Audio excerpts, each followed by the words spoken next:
պարտվում է հայ ժողովուրդը, պարտվում է Հայաստանի Հանրապետությունը,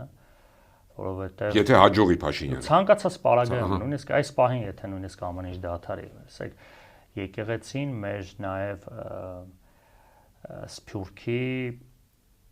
ամենահամակարգված կառույցն է, որը նաև ներկայացնում է մեր Սփյուռքում գտնվող բազմաթիվ համայնքներ եկեղեցու շուրջ են, նաև լոբինգական որպես գործիքակազմ հենց եկեղեցին է միշտ հանդես եկել տարբեր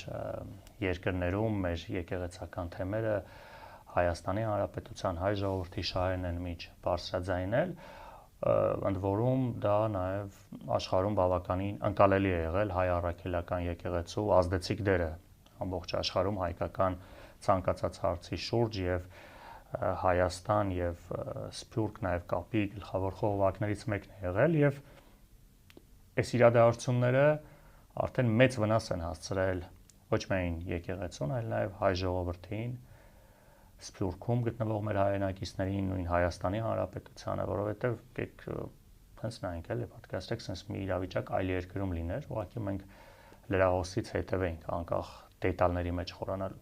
Ակնհայտ է, որ այդ երկրի նկատմամբ ունենալու ենք որոշակի վերապահումներ, չէ՞, որտեղ դա առնվազն կնեցի որ ներքին խնդիր է եւ այդ ներքին խնդիրը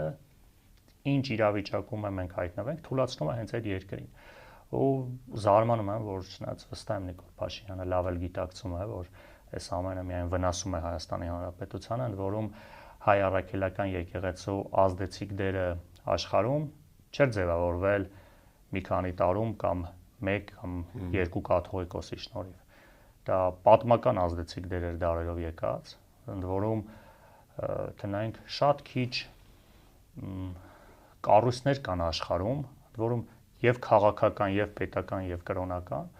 ովքեր ունեն 1700-ամյա պատմություն, այսինքն ինստիտուցիոնալ պատմություն ունեն, չէ՞, մենք արդեն 132 կաթողիկոս ունենք, այսինքն շատ քիչ կառույց են երկրներ, հա, որ 132 ղեկավար են նույնիսկ ունեցել, այնց չկան, այսինքն այդ տեսանկյունից, այսինքն դարերով եկած ազդեցիկ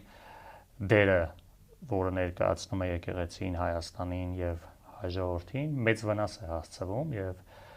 ցավում եմ, որ սա Նիկոլ Փաշինյանը առաջին հերթին օգտագործում է նաև ներքաղաքական նպատակներով, որովհետև այսօր